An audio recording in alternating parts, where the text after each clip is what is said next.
नमस्कार दोस्तों, स्वागत है आपका अपने YouTube चैनल पारुल त्यागी पर।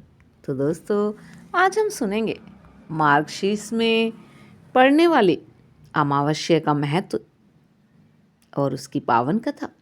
कार्तिक मास की अमावस्या से कम नहीं होती है मार्गशीर्ष की अमावस्या। ऐसा माना जाता है कि मार्गशीर्ष मास की अमावस्या पर लक्ष्मी पूजन करने और व्रत करने से सभी पापों का नाश हो जाता है। इसके अलावा भगवान श्री कृष्ण ने मार्गशीर्ष माह में ही भगवत गीता का दिव्य ज्ञान दिया था। इसीलिए इस माह की अमावस्या तिथि को बहुत ही लाभकारी और पुण्य फल देने वाला माना जाता है। पितरों की पूजा करने के लिए आज का दिन सबसे शुभ दिन होता है। मान्यता है कि आज के दिन किए गए पूजन और व्रत से पितृ भी प्रसन्न होते हैं और पितृदोष भी दूर हो जाता है। इसके अलावा मार्गशीर्ष अमावस्या का व्रत करने से कुंडली के सभी दोष दूर होते हैं। आज के दिन गंगा जी में स्नान करने का विशेष महत्व है। गंगा जी में आस्था की डुबकी लगाने से भक्तों के सभी पाप नष्ट हो जाते हैं। आज के दिन पितरों के निमित्त दान तर्पण आदि कार्य जरूर करने चाहिए। व्रत कथा पढ़नी चाहिए या सुननी चाहिए। आज की इस वीडियो में आप सुनेंगे मार्गशीर्ष अर्थात अघन मास की अमावस्या की संपूर्ण व्रत कथा। अगर आपको ये कथा अच्छी लगे तो वीडियो को लाइक करें, शेयर करना बिल्कुल ना भूलें। पौराणिक कथा के अनुसार एक गांव में सास बहू अकेली रहती थी। उनका बेटा विदेश में कमाने के लिए गया हुआ था। सास और बहू बहुत प्रेम से रहती, दोनों एक दूसरे की देखभाल करती। एक दिन बहू ने खाना नहीं खाया। तब सास बहू से पूछने लगी कि बेटी, आज तुमने खाना क्यों नहीं खाया? तब उसकी बहू कहने लगी, सासू माँ, आज मेरा अमावस माता का व्रत है, इसीलिए मैंने आज खाना नहीं खाया। तब सास ने कहा, बहू, ये व्रत कैसे होता है और इस व्रत को करने से क्या फल मिलता है, मुझे भी समझा दो।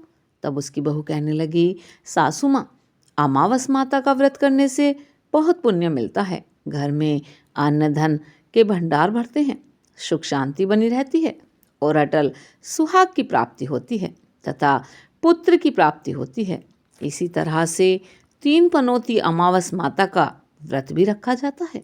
इस व्रत में हर वर्ष अलग अलग खाना खाया जाता है और विष्णु भगवान के मंदिर में चढ़ावा चढ़ाया जाता है या फिर किसी ब्राह्मण को दान दक्षिणा दी जाती है। इस व्रत में पहले साल शक्कर, घी और चावल से बना खाना खाया जाता है। पहले साल व्रत पूर्ण होने के बाद 1.25 किलो चावल, 1 कटोरी घी और 1 कटोरी शक्कर का दान किसी ब्राह्मण देवता को दान में दिया जाता है। दूसरे साल में जौ, घी और शक्कर से बना खाना खाया जाता है। इसी तरह जब दूसरे साल का व्रत पूर्ण हो जाए तब 1.25 किलो जौ, 1 कटोरी घी और 1 कटोरी शक्कर किसी मंदिर में चढ़ाया जाता है या किसी ब्राह्मण को दान में दिया जाता है। तीसरे साल गुड़, तिल और घी से बने व्यंजन खाने चाहिए। जब तीसरे साल व्रत पूर्ण हो जाए तब आधा किलो तिल, गुड़ और 1 कटोरी घी किसी मंदिर में चढ़ाया जाता है या ब्राह्मण को दान में दिया जाता है। तब सासू माँ इसे ही 3 पनौती अमावस्या का व्रत कहा जाता है। फिर बहू कहने लगी, माँ जी, इस व्रत का संकल्प लेने के लिए इसे पूरा करना जरूरी होता है। अगर पूरा नहीं कर सकते तब घर परिवार में झगड़ा और अशांति हो जाती है। तब सासू माँ कहने लगी, बहू, मेरी तो उम्र हो गई है, लेकिन तुम ये व्रत जरूर करना। तब बहू इस व्रत को करना प्रारंभ करती है। एक दिन बहू ने किसी के कहने पर गेहूं से बनी रोटी खा ली और अमावस माता इस बात से नाराज हो गईं। जो सास और बहू कभी बहुत प्रेम से रहती थीं, अब दोनों में लड़ाई झगड़े होने लगे। सभी गांव वाले भी हैरान हो गए कि इनके घर में ये सब क्या हो रहा है। सास अपनी बहू को कहने लगी, जब से तुम हमारे घर में बहू बनकर आई हो तब से हमारे घर की लक्ष्मी चली गई है। तुम हमारे लिए बिल्कुल शुभ नहीं हो। तब बहू ने कहा, माँ जी, आपके घर की लक्ष्मी चली गई है तो मुझे बताओ कि कहाँ मिलेगी, मैं लक्ष्मी को लेकर आऊँगी। तब सासू माँ कहने लगी, बहू, लक्ष्मी तुम्हें समुद्र के बीच में भगवान विष्णु के पैर दबाते हुए मिलेगी। तब बहू यह कहकर चली जाती है कि माँ जी, अब तो मैं लक्ष्मी जी को लेकर ही वापस आऊंगी, नहीं तो मैं इस घर में पैर न रखूंगी। ऐसा कहकर बहू लक्ष्मी जी की खोज में चल पड़ती है। जब बहू लक्ष्मी जी की खोज के लिए निकली तब उसे बीच रास्ते में गाय मिली। गाय बहू से पूछने लगी कि तुम कहाँ जा रही हो।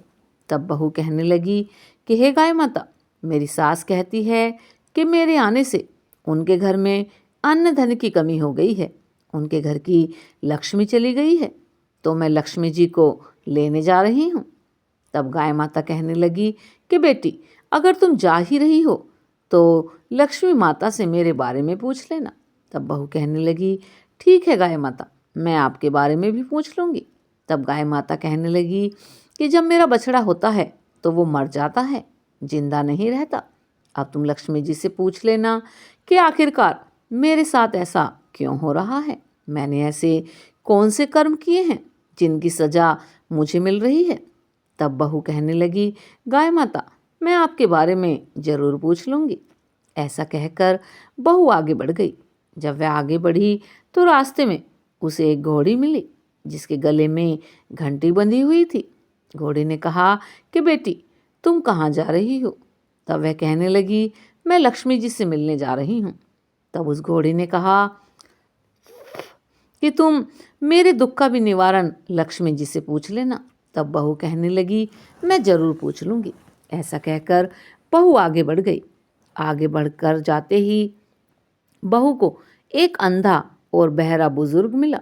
उसने भी बहू से अपनी समस्या के निवारण के लिए पूछने को कह दिया। तब बहू उसकी समस्या भी लक्ष्मी माता से पूछने को कहकर आगे बढ़ गई।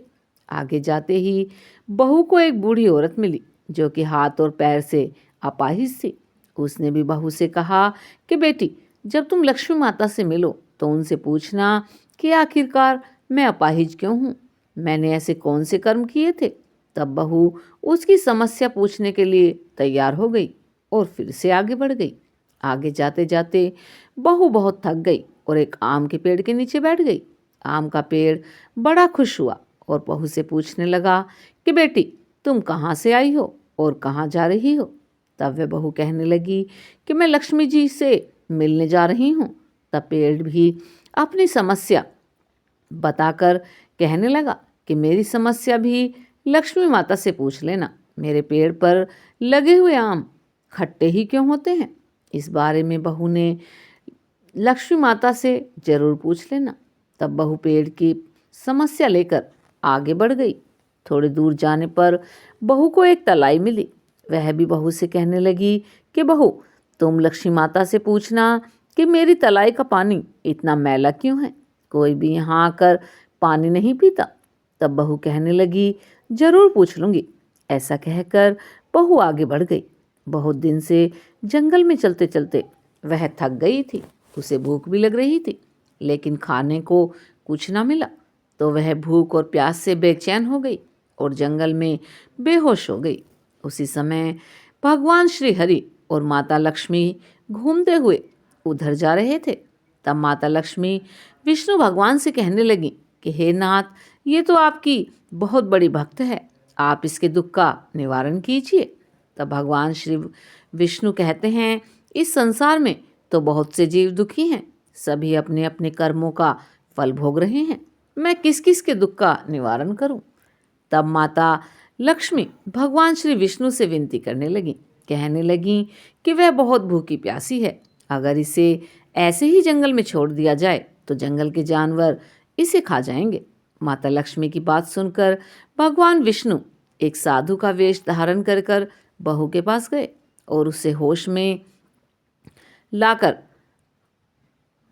भगवान के वेश में ही पूछने लगे कि तुम यहाँ क्यों आई हो और कहाँ जा रही हो। तब बहू ने सारी बात बता दी। उसकी बात सुनकर भगवान विष्णु और माता लक्ष्मी प्रकट हो गए और उनके साथ साथ अमावस माता भी प्रकट हो गईं। बहू ये सब देखकर उनके चरणों में गिरकर उन्हें प्रणाम करने लगी। तब अमावस माता बहू से कहने लगी कि बेटी, तूने मेरे व्रत को खंडित किया है, इसी की सजा तुझे मिली है, लेकिन अब मैं तुझे क्षमा करती हूँ।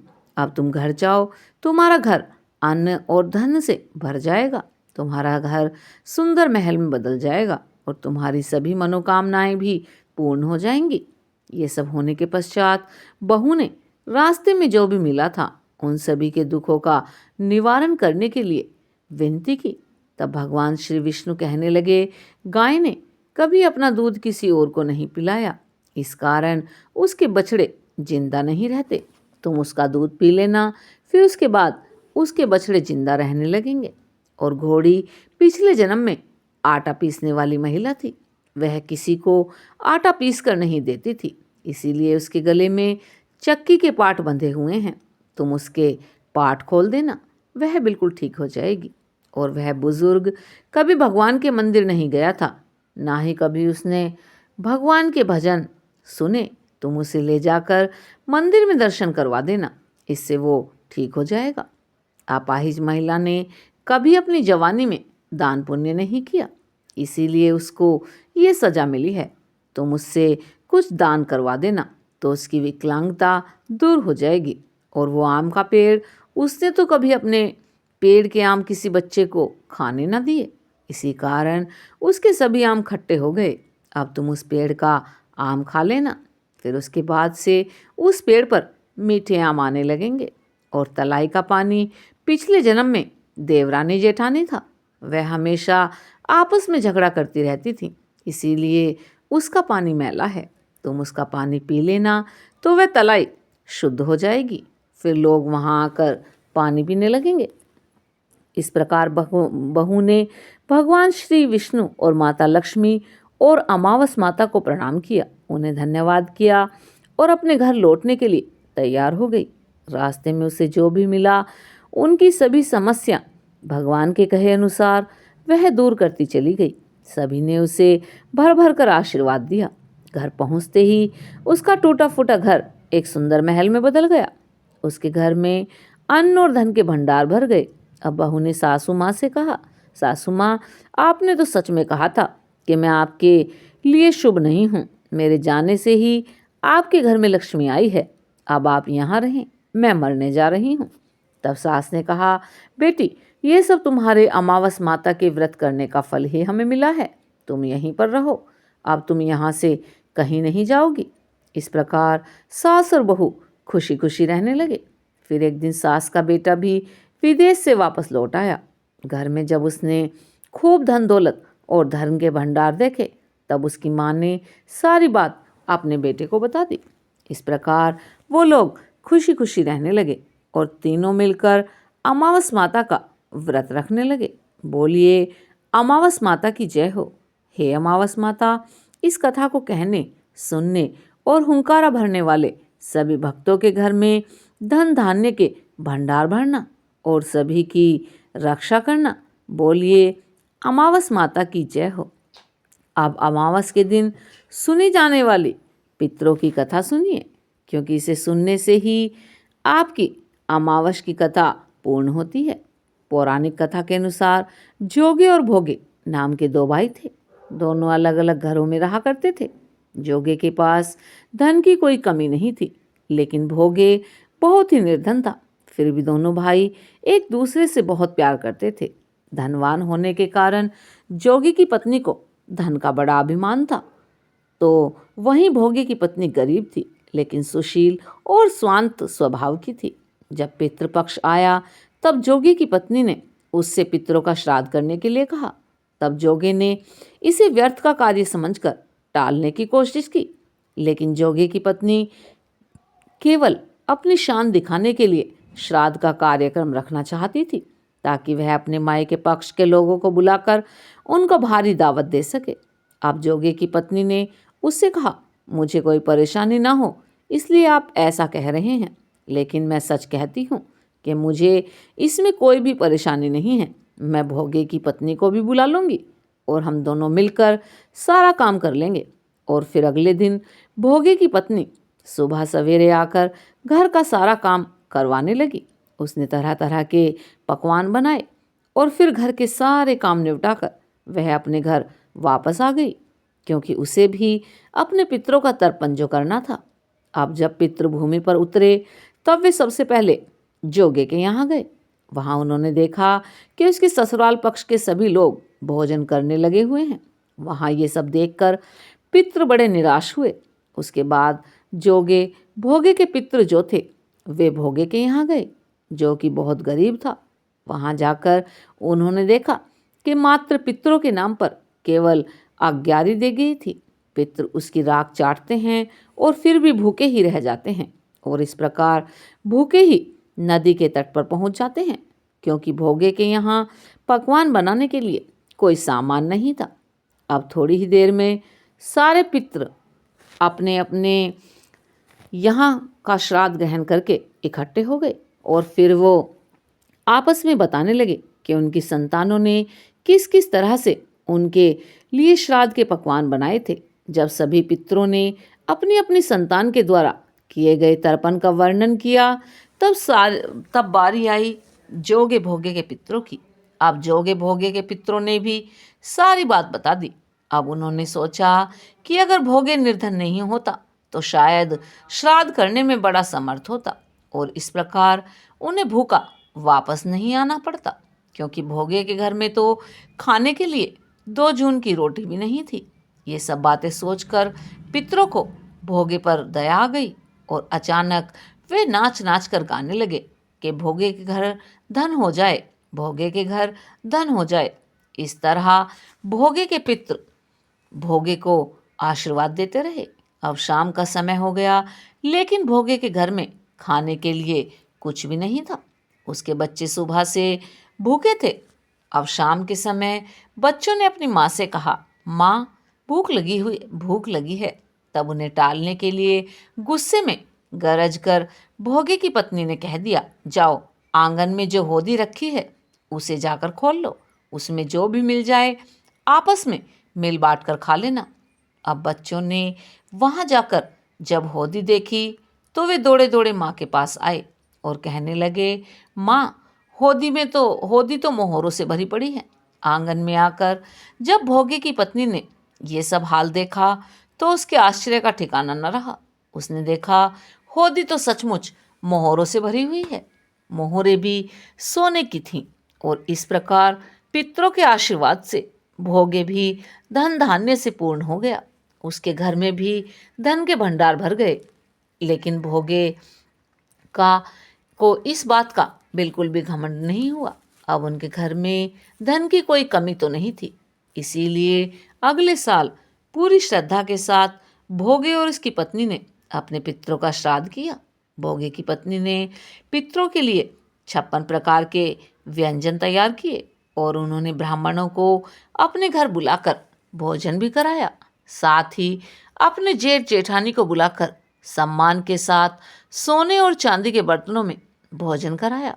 ऐसा करने से उनके पितृ बहुत प्रसन्न हुए और उन्हें सदा खुश रहने का आशीर्वाद देकर पितृ तृप्त होकर धरती से वापस चले गए। यह थी आज की कथा। उम्मीद है कि आपको ये कथा और वीडियो पसंद आई होगी। अगर आपको वीडियो पसंद आया हो तो वीडियो को लाइक करें और जिन्होंने अभी तक चैनल को सब्सक्राइब नहीं किया है वो चैनल को सब्सक्राइब करें। और हाँ दोस्तों, ऐसी ही नई नई वीडियो देखने के लिए, कथाएं सुनने के लिए हमारे चैनल पर बने रहें। धन्यवाद दोस्तों।